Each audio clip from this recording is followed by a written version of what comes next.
ನಮಸ್ತೆ ಎಲ್ಲರಿಗೂ. ನೋಡಿ, ನಾನಿವತ್ತು ಹಲಸಿನಹಣ್ಣಿಂದು ಬೀಜ ಇರುತ್ತಲ್ಲ, ಅದರಲ್ಲಿ ಸಾಂಬಾರು ಯಾವ ಥರ ಮಾಡೋದು ಅಂತ ಹೇಳ್ತಾ ಇದ್ದೀನಿ. ತುಂಬ ಚೆನ್ನಾಗಿರುತ್ತೆ ಈ ಸಾಂಬಾರು. ಮತ್ತು ಹಲಸಿನಹಣ್ಣಿನ ಬೀಜ ಅಷ್ಟೇ ಒಳ್ಳೆಯದು ಹೆಲ್ತ್ಗೆ. ಮತ್ತು ನೀವು ಒಂದ್ಸಲ ಈ ಸಾಂಬಾರನ್ನ ಟ್ರೈ ಮಾಡಿ ನಿಮ್ಮ ಫೀಡ್ಬ್ಯಾಕ್ನ ನನಗೆ ಕಮೆಂಟ್ ಬಾಕ್ಸಲ್ಲಿ ಕಮೆಂಟ್ ಮಾಡಿ. ವಿಡಿಯೋನ ಕೊನೆ ತನಕ ನೋಡಿ, ಸ್ಕಿಪ್ ಮಾಡಬೇಡಿ. ಮತ್ತು ನೀವು ಇನ್ನೂ ನಮ್ಮ ಚಾನಲ್ಗೆ ಸಬ್ಸ್ಕ್ರೈಬ್ ಆಗಿಲ್ಲ ಅಂದರೆ ಸಬ್ಸ್ಕ್ರೈಬ್ ಮಾಡಿ. ಮತ್ತು ನೀವು ನಮ್ಮ ಚಾನಲ್ನ ಸಪೋರ್ಟ್ ಮಾಡಿ. ನೋಡಿ, ಬಿಸಿ ಬಿಸಿ ಅನ್ನಕ್ಕೆ ಈ ಸಾಂಬಾರನ್ನ ಮಾಡಿಬಿಟ್ಟು ಒಂದು ಸ್ಪೂನ್ ತುಪ್ಪ ಹಾಕಿ ಊಟ ಮಾಡಿದ್ರೆ ತಟ್ಟೆ ಪೂರ್ತಿ ಖಾಲಿ ಮಾಡ್ತಾರೆ ಊಟ ಮಾಡ್ತಿರೋರು. ಮತ್ತು ಅಷ್ಟೇ ಹೆಲ್ದಿ ಸಾಂಬಾರಿದು. ಹಲಸಂದಿ ಬೀಜ ತುಂಬ ಒಳ್ಳೆಯದು ಹೆಲ್ತ್ಗೆ. ನೋಡಿ, ನಾನಿಲ್ಲಿ ಒಂದು ಬೌಲಷ್ಟು ಬೇಳೆನ ನೀರಲ್ಲಿ ತೊಳೆದಿಟ್ಕೊಂಡಿರೋದು ಮತ್ತು ಒಂದು 10 ಬೀನ್ಸನ್ನು ಕಟ್ ಮಾಡಿ ಹಾಕಿದ್ದೀನಿ. ಮತ್ತು ಒಂದು 3 ಟೊಮೊಟೊ ಉದ್ದುದ್ದಕ್ಕೆ ಹೆಚ್ಚಿ ಹಾಕ್ತಾಯಿದ್ದೀನಿ. ನಾಟಿ ಟೊಮೊಟೊ ಇದು. ಅದಾದಮೇಲೆ ನೋಡಿ ನಾನು ಹಲಸಿನಹಣ್ಣಿನ ಬೀಜ ಇರುತ್ತಲ್ಲ, ಅದನ್ನು ತೊಗೊಂಡಿದ್ದೀನಿ. ಒಂದು 20 ಹಲಸಿನಹಣ್ಣಿನ ಬೀಜ ತೊಗೊಂಡಿದ್ದೀನಿ ನಾನಿಲ್ಲಿ. ಇದನ್ನು ಸಿಪ್ಪೆ ತೆಗೆದು ಬೇಳೆ ಜೊತೆ ಬೇಯೋದಕ್ಕೆ ಹಾಕ್ತಾಯಿದ್ದೀನಿ. ನೀವು ಬೇರೆ ತರಕಾರಿ ಯಾವ್ದು ಬೇಕಾದರೂ ಸೇರಿಸ್ಕೋಬೋದು. ಕ್ಯಾರೆಟು, ಆಲೂಗಡ್ಡೆ ಮತ್ತು ಬೀನ್ಸು. ನಾನು ಬೀನ್ಸು ಮತ್ತು ಹಲಸಿನಹಣ್ಣಿನ ಬೀಜ ಹಾಕಿದ್ದೀನಿ. ಒಂದು 4 ಹಸಿಮೆಣ್ಸಿನ್ಕಾಯಿ ಹಾಕ್ತಾಯಿದ್ದೀನಿ. ಖಾರದ ಪುಡಿ ಖಾರ ಕಡಿಮೆ ಇದೆ ನಮ್ಮದು, ಅದಕ್ಕೋಸ್ಕರ 4 ಹಸಿಮೆಣ್ಸಿನ್ಕಾಯಿ ಹಾಕಿದ್ದೀನಿ. ಇದರಲ್ಲೇ ನೀರು ಹಾಕಿಬಿಟ್ಟು ಒಂದು ಸ್ವಲ್ಪ ಅರಿಶಿನ ಹಾಕಿ ವಿಷಲ್ ಮಾಡಿಸ್ತೀನಿ.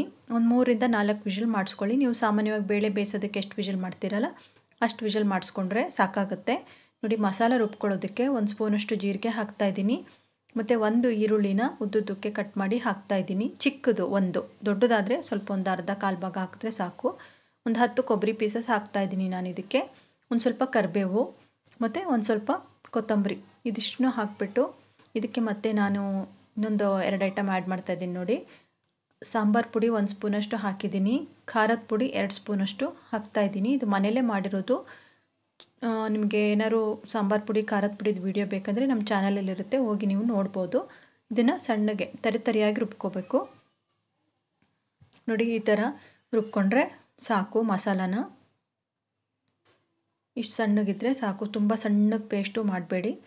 ಒಂದು ಸ್ವಲ್ಪ ತರಿ ಇರಲಿ ಇದು.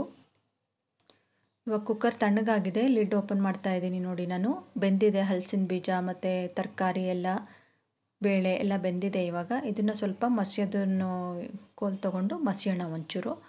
ಟೊಮೊಟೊ ಮತ್ತು ಹಲಸಂದಿ ಬೀಜ ಎಲ್ಲ ಸ್ವಲ್ಪ ಮ್ಯಾಶ್ ಆಗಬೇಕು. ಆ ಥರ ನೀಟಾಗಿ ಮಸಿಬೇಕಾಗುತ್ತೆ ನಾವು ಇದನ್ನು. ನೋಡಿ, ಈ ಥರ ನೀಟಾಗಿ ಮಸ್ಕೊಂಡಾದಮೇಲೆ ಇದನ್ನು ಕುದಿಯೋದಕ್ಕೆ ಇಡಬೇಕು. ಈ ಥರ ನೀಟಾಗಿ ಮಸಿಬೇಕು. ತುಂಬ ಚೆನ್ನಾಗಿರುತ್ತೆ ಮತ್ತು ತುಂಬ ಹೆಲ್ತಿ ಸಾಂಬಾರಿದು. ನೀವು ಒಂದ್ಸಲ ಟ್ರೈ ಮಾಡಲೇಬೇಕು. ಮತ್ತು ಮಸಾಲ ರುಬ್ಬಿಟ್ಕೊಂಡಿರ್ತೀವಲ್ಲ ಅದನ್ನು ಹಾಕಬೇಕಾಗತ್ತೆ ಇಲ್ಲಿ ಕುಕ್ಕರ್ಗೆ. ಜಾರ್ಗೆ ಇನ್ನೊಂದು ಸ್ವಲ್ಪ ನೀರು ಹಾಕಿಬಿಟ್ಟು ಅಷ್ಟನ್ನು ಹಾಕ್ತಾಯಿದ್ದೀನಿ ನಾನು ಮಸಾಲಾನ. ಇವಾಗ ಇದನ್ನು ಸ್ಟವ್ ಹಚ್ಬಿಟ್ಟು ಹೈ ಫ್ಲೇಮಲ್ಲೇ ಕುದಿಸ್ಕೋಬೋದು ನೀವು. ನೀರು ನಿಮಗೆ ಸಾಂಬಾರಿಗೆ ಎಷ್ಟು ಬೇಕೋ ಅಷ್ಟು ನೋಡಿ ಆ್ಯಡ್ ಮಾಡ್ಕೊಳ್ಳಿ. ನಾನು ತೊಗೊಂಡಿರೋ ಕ್ವಾಂಟಿಟಿಗೆ ಒಂದು 6 ಜನಕ್ಕೆ ನೀವು ಸಾಂಬಾರು ಮಾಡ್ಬೋದು. ನೋಡಿ, ಈ ಥರ ನೀಟಾಗಿ ಮಿಕ್ಸ್ ಮಾಡಿ, ಮಸಾಲ ಎಲ್ಲ ಕಡೆ ಮಿಕ್ಸ್ ಆಗಬೇಕು. ಆ ಥರ ನೀಟಾಗಿ ಮಿಕ್ಸ್ ಮಾಡಬೇಕು. ಇವಾಗ ನೋಡಿ, ಸ್ಟವ್ ಹಚ್ಬಿಟ್ಟು ಕುದಿಯೋದಕ್ಕೆ ಇಟ್ಟಿದ್ದೀನಿ ನಾನು. ಒಂದು 15 ನಿಮಿಷ ಎಲ್ಲ ಕುದಿಯುತ್ತೆ ಇದು. ಅದಾದಮೇಲೆ ಇದನ್ನು ಒಗ್ಗರಣೆ ಕೊಡಬೇಕಾಗತ್ತೆ. ಒಗ್ಗರಣೆ ಕೊಡೋದು ಯಾವ ಥರ ಅಂತ ನಾನು ನಿಮ್ಗೆ ಹೇಳ್ತೀನಿ ವಿಡಿಯೋದಲ್ಲಿ. ನೋಡಿ, ಇವಾಗ ಇದನ್ನು ಕುದಿಯೋದಕ್ಕೆ ಬಿಡೋಣ. ನೋಡಿ, ಇದು ಇವಾಗ ಕುದೀತಾ ಇದೆ. ಒಂದು 10 ನಿಮಿಷ ನಾನು ಹೈ ಫ್ಲೇಮಲ್ಲಿ ಕುದಿಸ್ತೀನಿ ಇದನ್ನು. ಇದು ಇವಾಗ ರೆಡಿಯಾಗಿದೆ ಸಾಂಬಾರು. ಇದಕ್ಕಿವಾಗ ಒಗ್ಗರಣೆ ಕೊಡೋಣ. ನೋಡಿ, ತುಂಬ ಚೆನ್ನಾಗಿರುತ್ತೆ ಇದು ರೆಸಿಪಿ ಸಾಂಬಾರು. ನೀವು ಟ್ರೈ ಮಾಡಿ. ನಿಮ್ಮ ಫೀಡ್ಬ್ಯಾಕ್ನ ನನಗೆ ಕಮೆಂಟ್ ಬಾಕ್ಸಲ್ಲಿ ಕಮೆಂಟ್ ಮಾಡಿ. ನಮ್ಮ ಚಾನಲ್ಗೆ ಸಬ್ಸ್ಕ್ರೈಬ್ ಆಗಿ. ನೋಡಿ, ಒಗ್ಗರಣೆ ಹಾಕೋದಕ್ಕೆ ನಾನೊಂದು ಸ್ವಲ್ಪ ಎಣ್ಣೆ ಹಾಕ್ತಾಯಿದ್ದೀನಿ. ಒಗ್ಗರಣೆ ಪಾನ್ಗೆ ಒಂದು 3ರಿಂದ 4 ಸ್ಪೂನಷ್ಟು ಕುಕ್ಕಿಂಗ್ ಆಯಿಲ್ ಹಾಕಬೇಕು.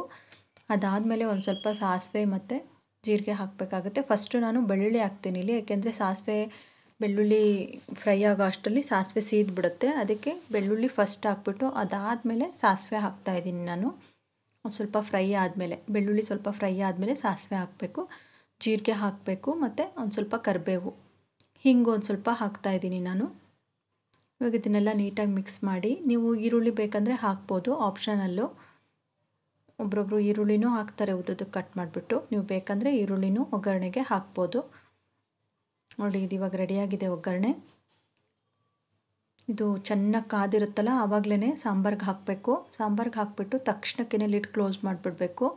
ನೋಡಿ ಈ ಥರ ಲಿಡ್ ಕ್ಲೋಸ್ ಮಾಡಿ ಇಟ್ಬಿಡಿ. ಮತ್ತೆ ಒಂದು 10 ನಿಮಿಷ ಬಿಟ್ಟು ಓಪನ್ ಮಾಡಿ ಮಿಕ್ಸ್ ಮಾಡಬೇಕು. ಯಾಕೆಂದರೆ ಅದು ಒಗ್ಗರಣೆದು ಘಮ ಎಲ್ಲ ಹಿಡಿಬೇಕಲ್ಲ, ಅದಕ್ಕೋಸ್ಕರ ಒಗ್ಗರಣೆ ಹಾಕಿದ ತಕ್ಷಣ ಲಿಡ್ ಕ್ಲೋಸ್ ಮಾಡಿಬಿಡಬೇಕು. ಒಂದು 10 ನಿಮಿಷ ಬಿಟ್ಟು ಮಿಕ್ಸ್ ಮಾಡಬೇಕು. ಆವಾಗ ಒಗ್ಗರಣೆ ಎಲ್ಲ ಚೆನ್ನಾಗಿ ಹಿಡಿದಿರುತ್ತೆ ಸಾಂಬಾರಿಗೆ. ನೋಡಿ ಇದು ಇವಾಗ ಸಾಂಬಾರು ರೆಡಿಯಾಗಿದೆ.